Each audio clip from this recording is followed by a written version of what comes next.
Legenda Dewa Bintang. Chapter 206. Berhasil menjadi manusia kucing.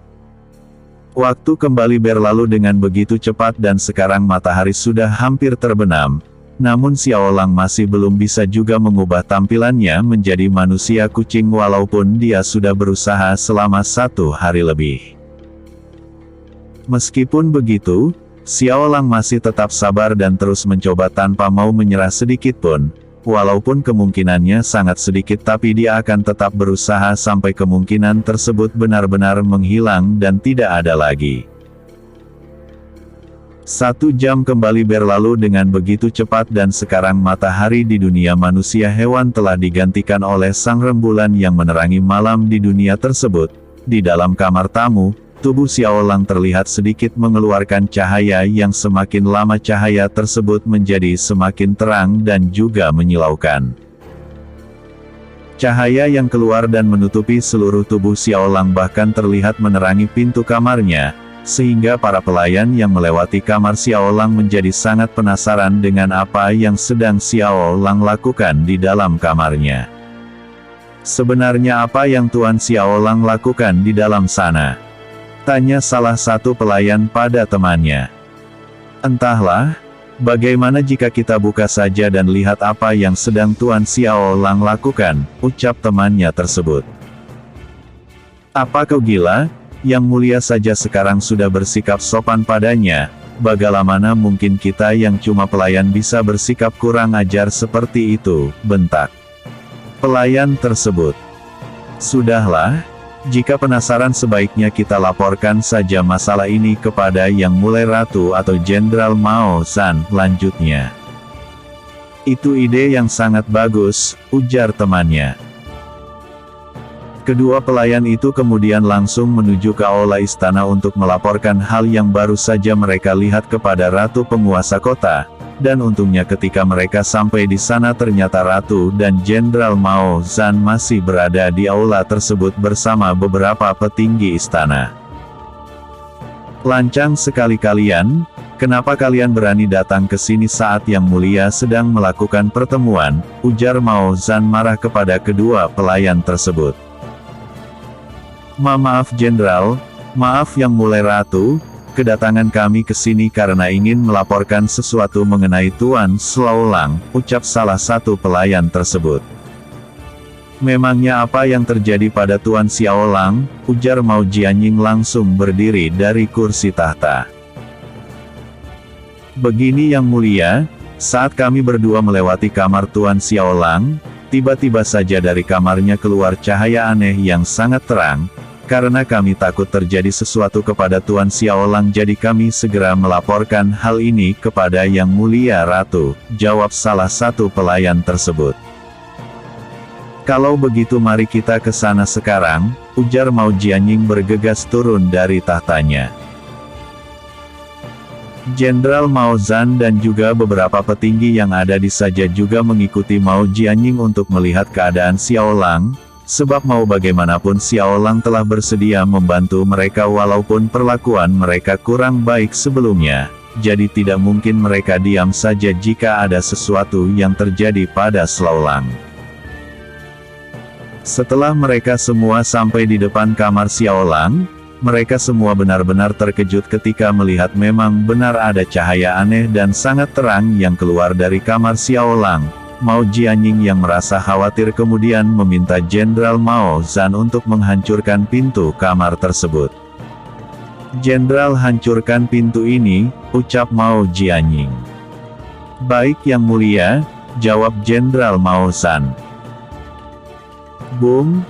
Ledakan keras terjadi ketika tendangan yang penuh tenaga dari Jenderal Mao Zhan menghantam pintu kamar Xiaolang dan membuatnya hancur menjadi berkeping-keping. Ketika pintu kamar tersebut hancur cahaya yang keluar dari kamar Xiaolang malah membuat mereka semua menutup mata karena terlalu menyilaukan mata. Ada apa ini? Kenapa pintu kamarku kalian hancurkan? Ucap Xiaolang. Tuan Xiaolang maafkan kami, dari kamar Anda keluar cahaya yang sangat aneh, jadi kami berpikir terjadi sesuatu kepada Anda, jawab Mao Jianying. Kalian ini ada-ada saja, Aku baik-baik saja dan kenapa kalian semua menutup mata, ucap Xiao Lang. Cahaya yang keluar dari kamar Anda terlalu menyilaukan Tuan, jadi kami menutup mata, jawab Jenderal Mao Zhan. Sudahlah, buka mata kalian sekarang cahayanya sudah tidak ada, dan aku baik-baik saja, ucap Xiao Lang. Syukurlah kalau Tuan Ba. Perkataan Mao Jianying tiba-tiba terhenti saat ia membuka matanya dan menemukan seorang manusia kucing yang sangat tampan sedang berada di hadapannya. Tidak hanya Mao Jianying saja, bahkan Jenderal Mao Zhan, kedua pelayan dan beberapa petinggi istana juga tidak bisa berkata apa-apa saat mereka melihat sosok manusia kucing yang begitu tampan sedang berdiri di hadapan mereka. Kalian kenapa? Apa ada sesuatu yang salah? Tanya Xiao Lang. Kakau, apa kau Tuan Xiao Lang? Tanya Mao Jianying terbata-bata. Apa kau sudah melupakan wajahku? Tanya Xiao Lang kebingungan. Tentu tidak Tuan, tetapi penampilan Anda jauh berbeda dari sebelumnya, jawab Mao Jianying. Xiao Lang sedikit bingung dengan apa yang dikatakan oleh Mao Jianying, karena penasaran ia kemudian menoleh ke arah samping kanan yang kebetulan di saja ada sebuah kaca yang cukup besar. Ini. Xiao Lang juga tidak bisa berkata apa-apa saatlah melihat penampilannya yang telah berubah seperti seorang manusia kucing. Hahaha, berhasil, akhirnya aku berhasil, batin Xiao Lang tertawa lepas. Oh, ternyata kalian heran ya melihat wujudku yang sekarang. Tanya Xiao Lang. Benar sekali Tuan, kenapa Anda bisa berubah seperti manusia kucing? Tanya Jenderal Mao Zhan. Itu karena aku menggunakan teknik penyamaran, jawab Xiao Lang. Tuan benar-benar orang berilmu tinggi, bahkan teknik penyamaran Tuan saja sangat sempurna, ujar Jenderal Mao Zhan. Sangat sempurna. Maksudmu? Tanya Xiao Lang. Itu benar Tuan, hanya seseorang yang telah mencapai kesempurnaan dalam teknik penyamaran yang bisa melakukan ini. Sebab dari aura dan semua yang ada di tubuh Tuan benar-benar sama seperti manusia kucing, jawab Jenderal Mao Zhan menjelaskan. Xiao Lang sama sekali tidak menyangka bahwa Jenderal Mao Zhan juga mengetahui tentang teknik penyamaran, namun bagi Xiao Lang saat ini baik itu sudah sempurna ataupun tidak, yang penting dia sudah berhasil menguasai teknik penyamaran sebelum peperangan dimulai, bahkan dia masih memiliki waktu kurang dari 4 hari untuk melakukan persiapan.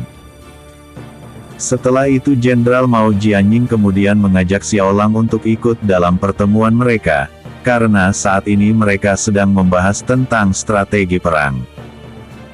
Apa tidak masalah jika aku ikut dalam pertemuan kalian? Bukankah aku ini manusia, jawab Xiao Lang. Tuan Xiao Lang dengan wujud Anda yang sekarang bahkan jika bertanya kepada seluruh penduduk kerajaan, mereka tidak akan percaya bahwa Anda adalah manusia, jawab Mao Jianying. Kalau begitu aku tidak akan sungkan, ucap Xiao Lang santai. Chapter 207. Mao Zhin.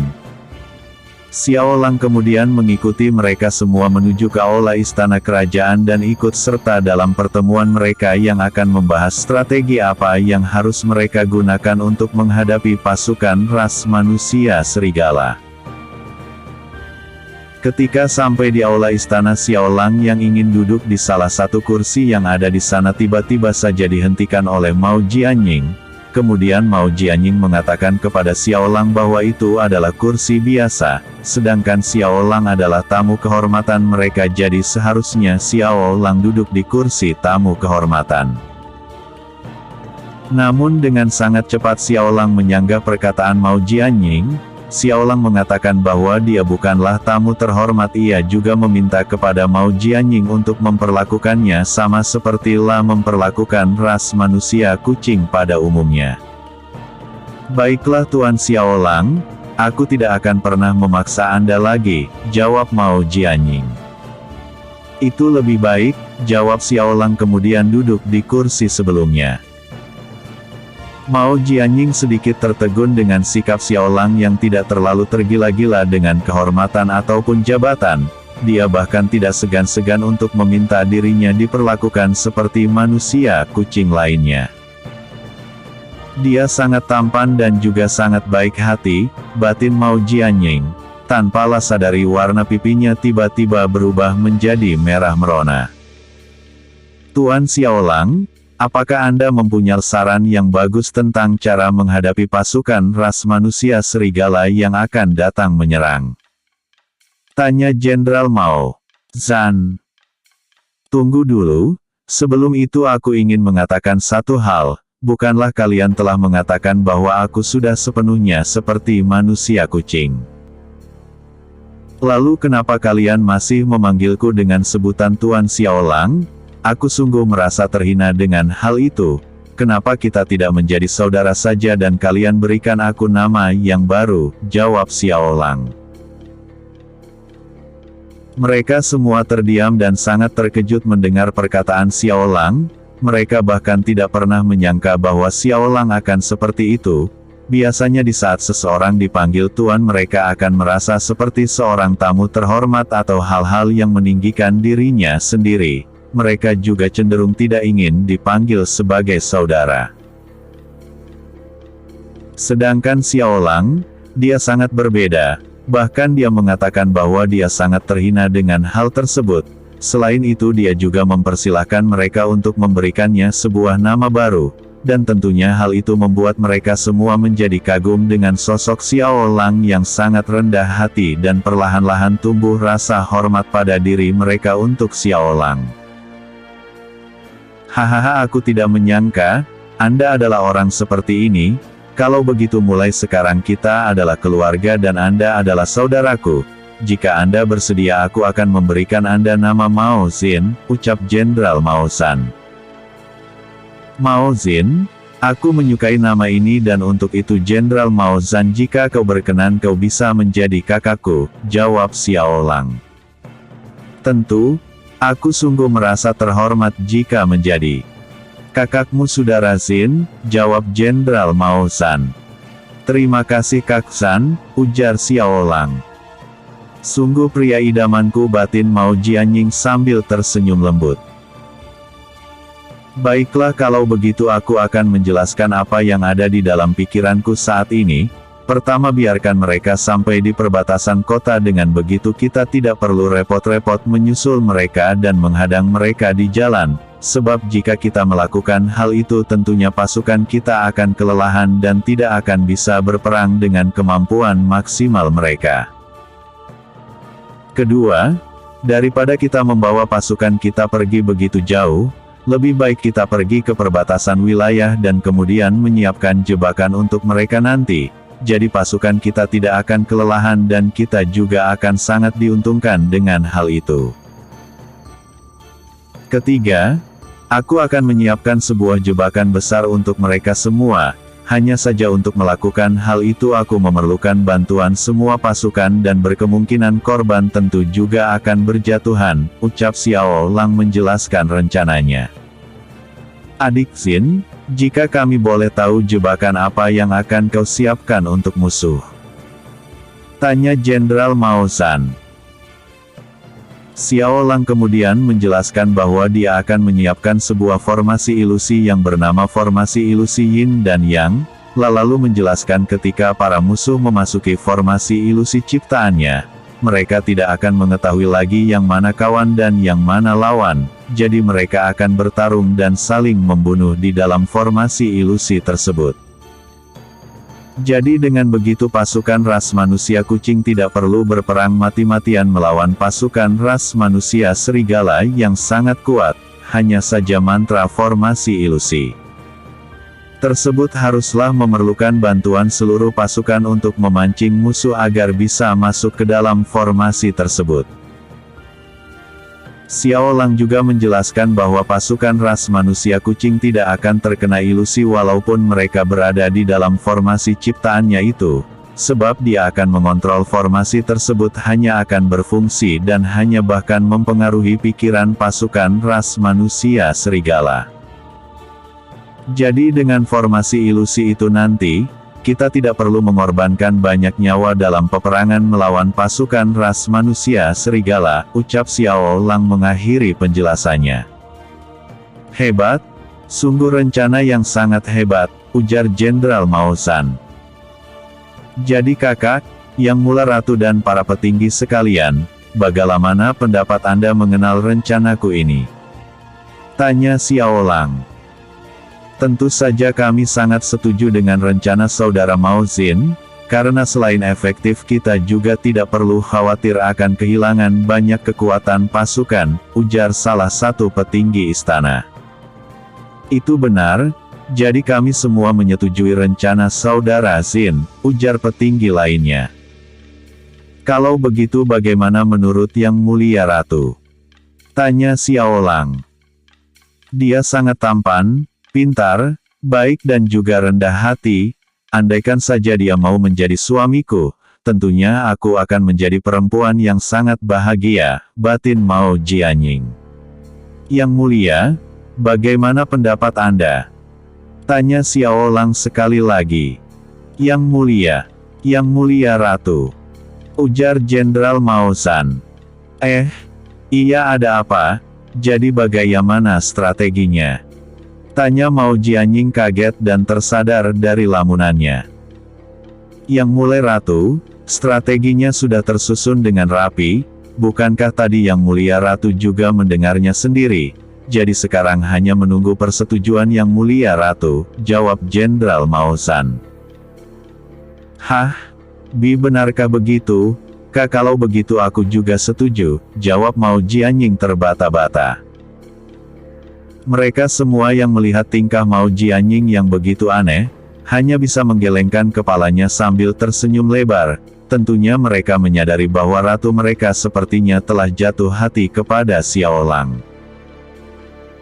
Mao Jianying tertunduk malu dengan pipi memerah seperti tomat, ia sama sekali tidak bisa mengerti kenapa ia tiba-tiba menjadi seperti itu, dan juga ia tidak bisa memahami kenapa jantungnya tiba-tiba berdetak sangat kencang ketika memandang wajah Xiao Lang.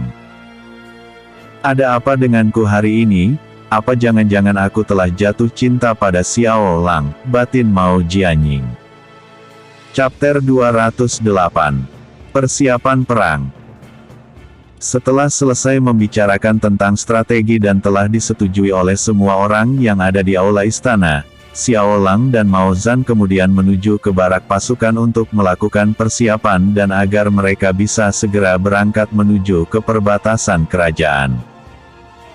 Hari ini kita akan segera berangkat ke perbatasan kerajaan, di sana kita akan menghadapi pasukan ras manusia serigala, ucap Jenderal Mao Zhan.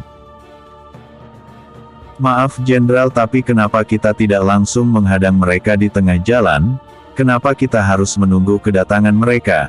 Bukankah dengan begitu jika kita kalah maka mereka akan lebih mudah mendekat ke kota? Tanya Komandan Mao Tung. Komandan Mao Tung, apa kau meremehkan strategi yang telah kami susun dengan rapi? Ujar Jenderal Mao Zhan kesal. Maaf Jenderal, jawab Komandan Mao Tung. Selain itu, perkenalkan dia adalah adikku, Mao Zin, ucap Jenderal Mao Zhan memperkenalkan Xiao Lang kepada seluruh pasukan ras manusia kucing.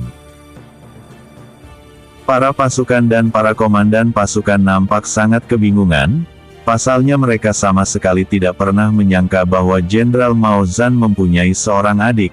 Dan yang lebih membuat seluruh pasukan bingung adalah mereka berdua sama sekali tidak mirip, baik itu dari wajah maupun penampilan. Jenderal Mao Zhan adalah seorang jenderal ras manusia kucing yang mempunyai rambut berwarna hitam pekat, begitu juga dengan telinga dan ekornya. Selain itu Jenderal Mao Zhan juga mempunyai kepribadian yang mudah marah, namun sangat baik dan bijak dalam memimpin pasukan. Sedangkan untuk adik Jenderal Mao Zhan yaitu Mao Zin atau Xiao Lang, mempunyai warna rambut yang berbeda, Meskipun sama-sama hitam akan tetapi rambut Mao Xin seperti terlihat percampuran antara warna hitam dan perak, begitu juga dengan ekor dan telinganya. Lalu dari kepribadian, meskipun para pasukan ras manusia kucing baru pertama kali bertemu dengan Mao Xin, tapi mereka sudah bisa menebak bahwa Mao Xin adalah orang yang memiliki kepribadian tenang dan santai. Hanya saja mereka bisa merasakan bahwa di balik ketenangan itu ada sesuatu yang sangat mengerikan. Karena mereka adalah ras manusia hewan, tentu saja mereka memiliki insting yang sama seperti hewan, jadi wajar saja jika mereka bisa merasakan sesuatu yang sangat mengerikan dari Mao Xin. Namun hal itu sama sekali tidak mengancam mereka. Lalu di saat yang bersamaan mereka juga bisa merasakan kepribadian yang sangat berwibawa pada tubuh Mao Xin. Meskipun begitu, tidak ada seorang pun dari mereka yang berani mempertanyakan identitas Mao Xin lebih jauh lagi. Sebab mereka sudah mengerti apa konsekuensi yang akan mereka terima jika mereka mempertanyakan hal itu secara langsung. Sudahlah, sekarang aku ingin kalian semua bersiap-siap agar kita bisa berangkat dengan segera, dan jangan membuat Yang Mulia Ratu menunggu, ucap Mao Zan tegas. Apa? Jadi Yang Mulia Ratu? Benar sekali, dalam peperangan kali ini Yang Mulia Ratu akan menyaksikan langsung ke medan perang, jadi bergegaslah dan jangan membuat beliau menunggu terlalu lama, ujar Jenderal Mao Zan. Baik Jenderal. Jawab semua pasukan serentak. Setelah itu seluruh pasukan langsung membubarkan diri untuk melakukan persiapan. Kali ini mereka semua nampak sangat bersemangat karena mereka akan disaksikan secara langsung oleh Ratu Penguasa Kota. Jadi mereka harus memberikan yang terbaik untuk peperangan ini dan sekaligus menjaga Ratu Penguasa Kota. Di dalam lorong dimensi ruang dan waktu, Shen Liu beserta yang lainnya nampak masih terus melakukan pencarian terhadap Xiao Lang. Namun sampai saat ini mereka masih belum menemukan Xiao Lang. Jangankan menemukan Xiao Lang, bahkan jejak auranya saja benar-benar tidak ditemukan. Bahkan Shen Liu yang sangat ahli dalam masalah aturan ruang dan waktu juga tidak dapat menemukan sedikitpun jejak aura dari Xiao Lang. Jika saja jejak aura Xiao Lang bisa ditemukan, kemungkinan besar untuk menemukan Xiao Lang sangatlah mudah, sebab dengan begitu Shen Liu bisa langsung mendatangi Xiao Lang dengan teknik ruang dan waktu yang ia miliki. Masalahnya saat ini adalah tidak ada seorang pun dari mereka yang masih terhubung dengan Xiao Lang dan seolah-olah Xiao Lang memang telah mati. Namun Guang Mo dengan jelas mengatakan bahwa Xiao Lang masih hidup bahkan telah kembali ke benua bintang. Hanya saja karena kesalahan dan kecerobohannya yang mengakibatkan mereka semua kehilangan Xiao Lang untuk yang kedua kalinya. Langer, maafkan kakek, semua ini tidak akan pernah terjadi jika kakek tidak ceroboh seperti ini, ucap Guang Mo sedih. Ayah, sudahlah, jangan menyalahkan diri sendiri, setiap orang pasti akan melakukan kesalahan dalam hidupnya, jawab Shen Liu. Itu benar kakek. Dan aku sangat yakin bahwa kakak akan baik-baik saja, dan siapa tahu yang lainnya berhasil menemukan kakak di benua bintang, ujar Luo Li menenangkan Guang Mo. Kalau begitu aku akan menghubungi mereka, ucap Shen Liu. Shen Liu kemudian menghubungi para tetua serta para pasukan bulan sabit yang sedang melakukan pencarian di berbagai tempat yang ada di seluruh bagian benua bintang. Akan tetapi semuanya memberikan laporan yang sama dan tidak ada seorang pun yang berhasil menemukan Xiao Lang, bahkan jejak auranya saja juga tidak berhasil mereka temukan. Setelah selesai bertemu dengan para pasukan ras manusia kucing di barak pasukan, Xiao Lang dan Mao Zan kemudian kembali ke istana untuk bertemu dengan Ratu Penguasa Kota yang sepertinya telah selesai melakukan persiapan. Setelah sampai di aula istana, Xiao Lang sedikit tertegun dengan kecantikan Ratu Mao Jianying saat dia mengenakan perisai.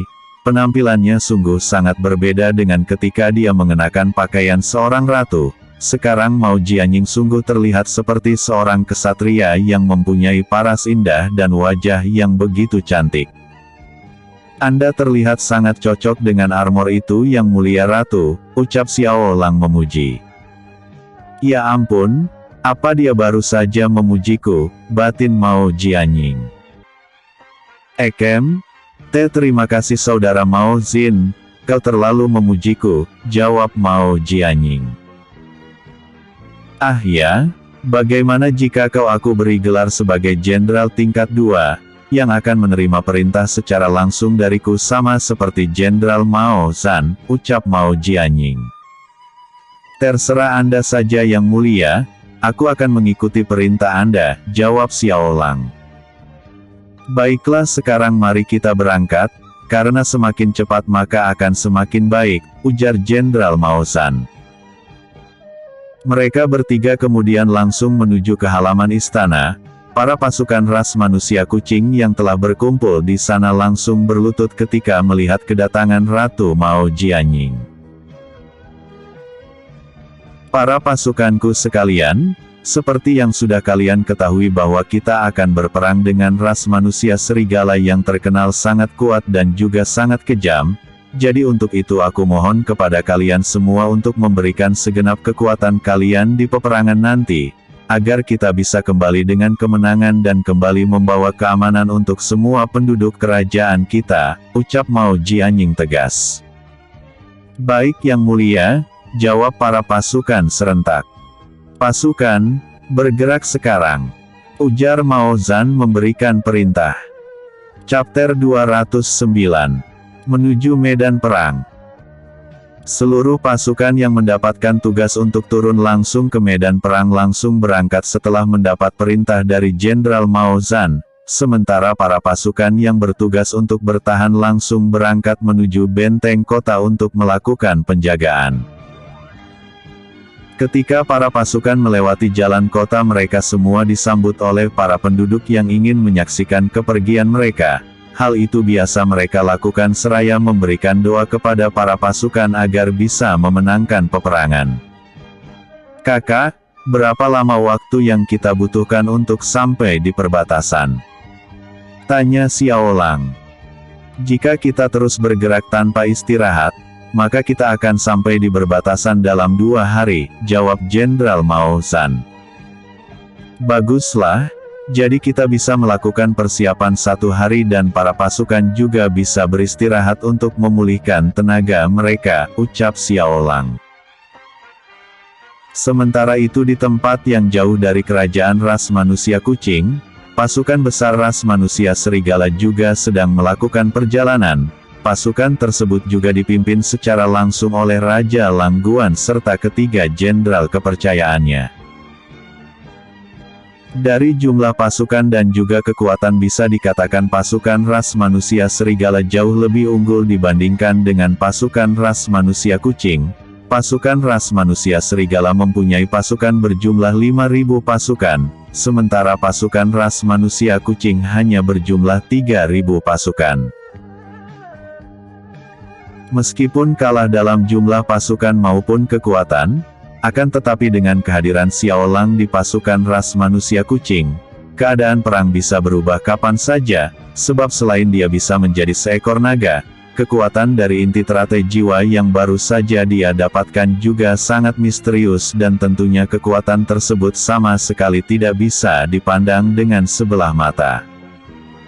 Lang Manchu, apakah ada kabar mengenai mata-mata yang kau perintahkan untuk menemui Mao Zedong? Tanya Raja Langguan. Maaf yang mulia, tapi aku belum mendapatkan informasi apapun dari mereka berlima, lalu aku juga tiba-tiba kehilangan kontak dengan kelima mata-mataku, jawab Jenderal Lang Manchu. Kehilangan kontak? Apa jangan-jangan mata-mata kakak sudah tertangkap? Tanya Jenderal Lang Posin. Itu tidak mungkin, mereka adalah mata-mata terbaik yang aku miliki. Lagi pula tidak seorang pun dari ras manusia kucing yang bisa menghadapi mereka, bantah Jenderal Lang Manchu. Tidak seorang pun. Lalu bagaimana dengan Jenderal Mao Zan? Bukankah dia sendiri sudah mampu mengalahkan kelima mata-mata yang kakak kirim? Tanya Jenderal Lang Tao. Memang itu benar, tapi tidak mungkin Mao Zan akan meninggalkan istana hanya untuk menangkap mata-mata yang aku kirim, jawab Jenderal Lang Manchu. Sudahlah, jangan bertengkar, walaupun mereka tertangkap itu juga tidak penting karena mau bagaimanapun, kita akan tetap mengalahkan pasukan ras manusia kucing, ujar Raja Langguan. Maafkan kami yang mulia, jawab ketiga jenderal serentak.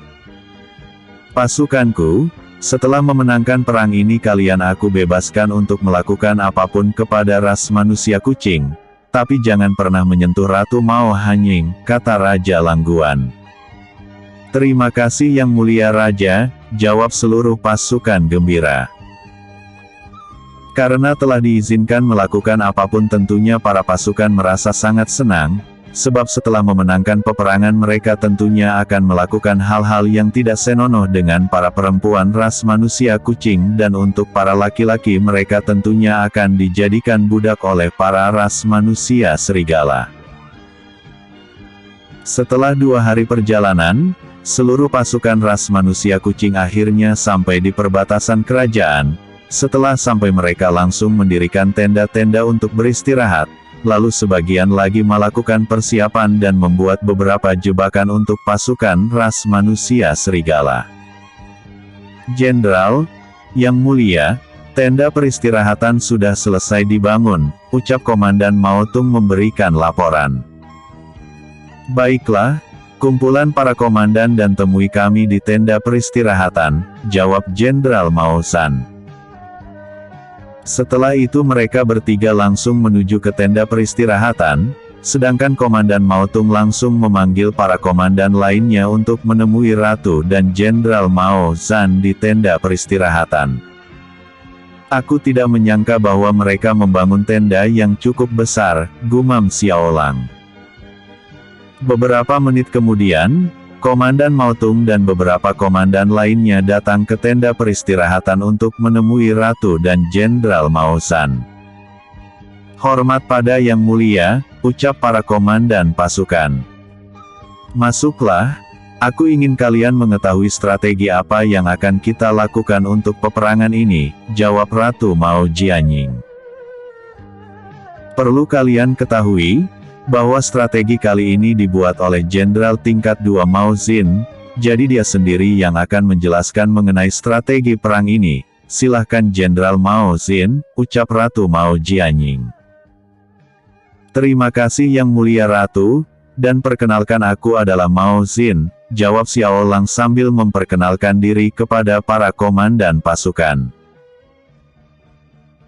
Setelah itu Xiao Lang kemudian menjelaskan rencana yang telah dia susun secara rinci kepada para komandan pasukan, meskipun awalnya para komandan pasukan seperti meremehkan kemampuan Xiao Lang sebagai jenderal baru, tapi setelah mereka mendengarkan strategi Xiao Lang para komandan pasukan malah menjadi sangat kagum. Para komandan pasukan juga tidak menyangka bahwa jenderal baru mereka mampu menciptakan formasi ilusi yang begitu mengerikan, walaupun mereka belum melihat secara langsung namun setelah mendengar sedikit penjelasan mengenal formasi ilusi tersebut, mereka tentunya sangat paham bahwa formasi ilusi tersebut bukanlah formasi biasa. Luar biasa, strategi yang jenderal jelaskan benar-benar luar biasa. Selain bisa memperkecil kemungkinan kehilangan banyak pasukan, strategi ini sangat efektif untuk mengalahkan musuh tanpa harus bertarung mati-matian, ucap Komandan Mao Tung kagum. Terima kasih Komandan, jadi aku membutuhkan kalian semua untuk mengarahkan para pasukan agar bisa memancing pasukan musuh untuk memasuki formasi ilusi yang aku ciptakan nanti, kata Xiao Lang. Kami akan melakukan yang terbaik untuk peperangan ini, jawab para jenderal serempak. Setelah membicarakan strategi dengan para komandan, Jenderal Mao Zan kemudian memerintahkan para komandan untuk langsung melakukan penjagaan, serta melihat persiapan jebakan yang sedang dilakukan oleh para pasukan. Jenderal Mao Zin, seberapa besar kemungkinan untuk kita menang dalam peperangan ini? Tanya Mao Jianying. Aku yakin 100% akan menang, walaupun jebakan kita gagal, tapi aku berjanji pada Yang Mulia, aku pasti akan membawa kemenangan untuk ras manusia kucing, jawab Xiao Lang tegas. Adikku, aku tahu kau sangat kuat, tapi ras manusia serigala tidak bisa diremehkan begitu saja, ujar Jenderal Mao Zhan. Kakak, kau tenang saja dan lihat apa yang akan aku lakukan nanti, dan apapun yang telah aku ucapkan pasti akan aku tepati bagaimanapun caranya, jawab Xiao Lang. Setelah itu Xiao Lang langsung berjalan ke laur tenda dan kemudian melesat terbang ke atas langit. Setelah merasa cukup tinggi, Xiao Lang kemudian menciptakan sebuah mantra formasi yang menutupi seluruh bagian peristirahatan para pasukan ras manusia kucing.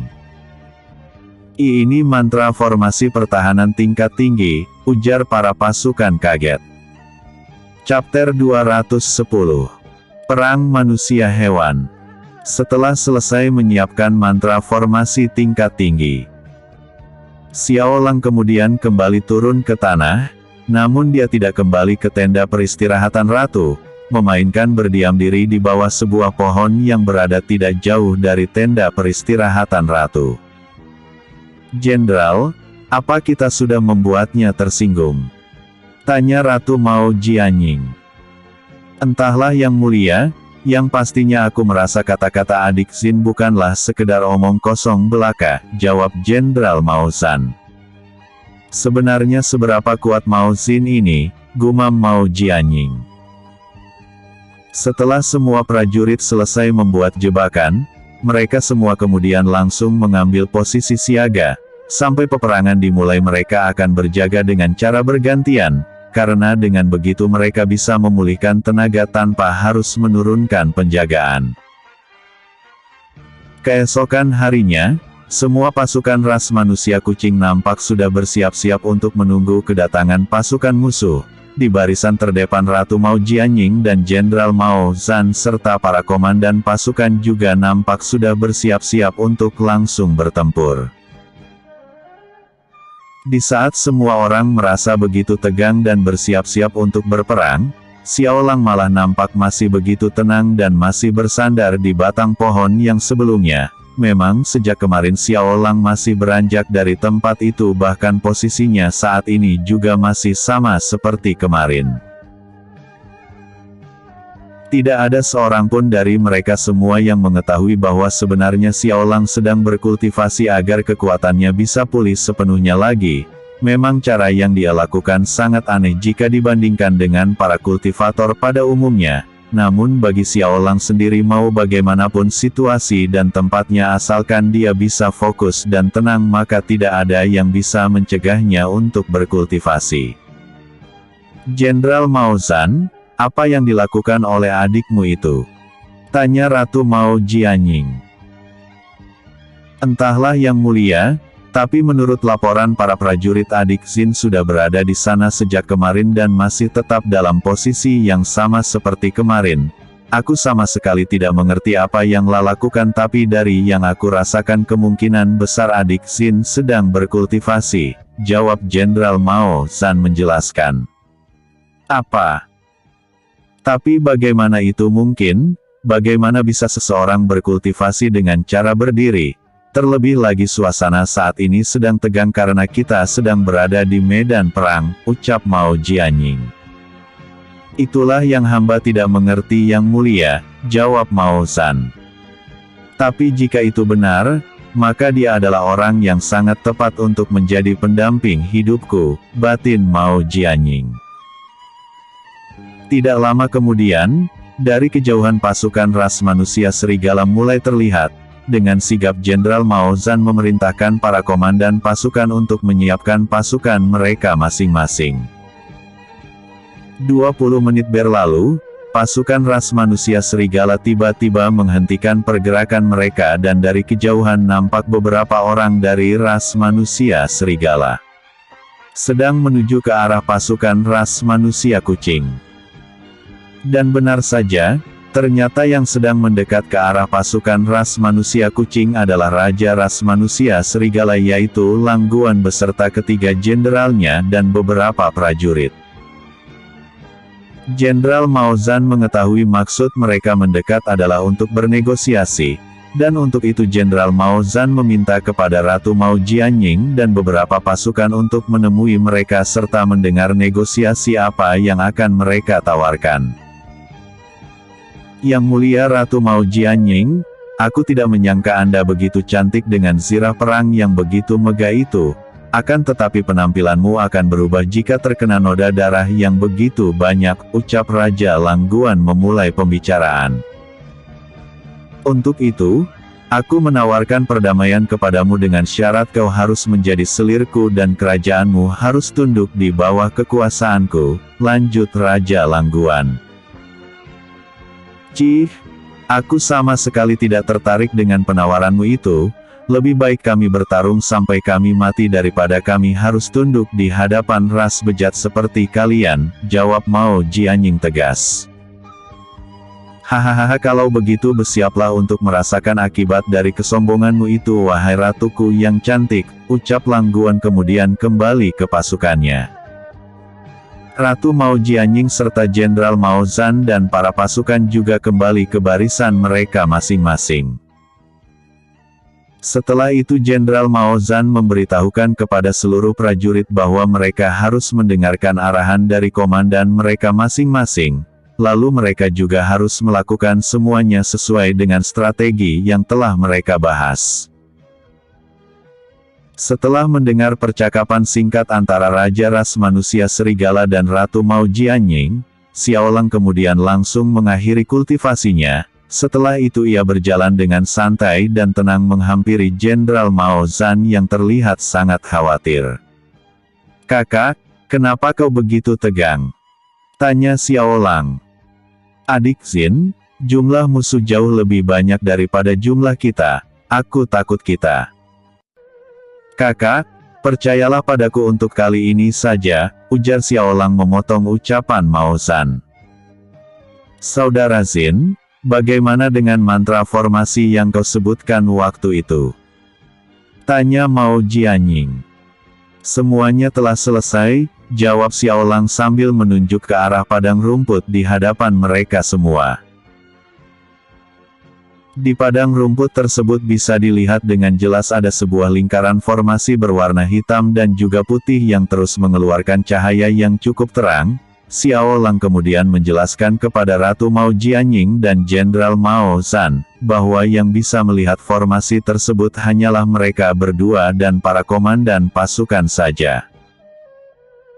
Jadi dengan begitu para komandan pasukan akan bisa mengarahkan pasukannya masing-masing untuk memancing para pasukan musuh agar mengejar mereka dan akhirnya masuk ke dalam perangkap yang telah disiapkan oleh para pasukan dan juga Xiao Lang.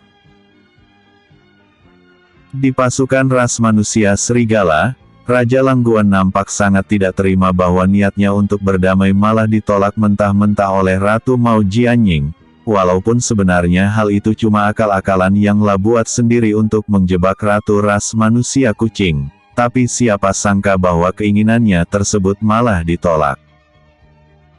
Jenderal Lang Posin, perintahkan komandan pasukan untuk mulai bergerak dan kerahkan langsung setengah pasukan kita untuk menghabisi mereka semua, kata Lang Guan kesal. Baik yang mulia, jawab Jenderal Lang Posin. Jenderal Lang Posin kemudian memberitahukan kepada para komandan untuk segera melakukan pergerakan dan memulai peperangan.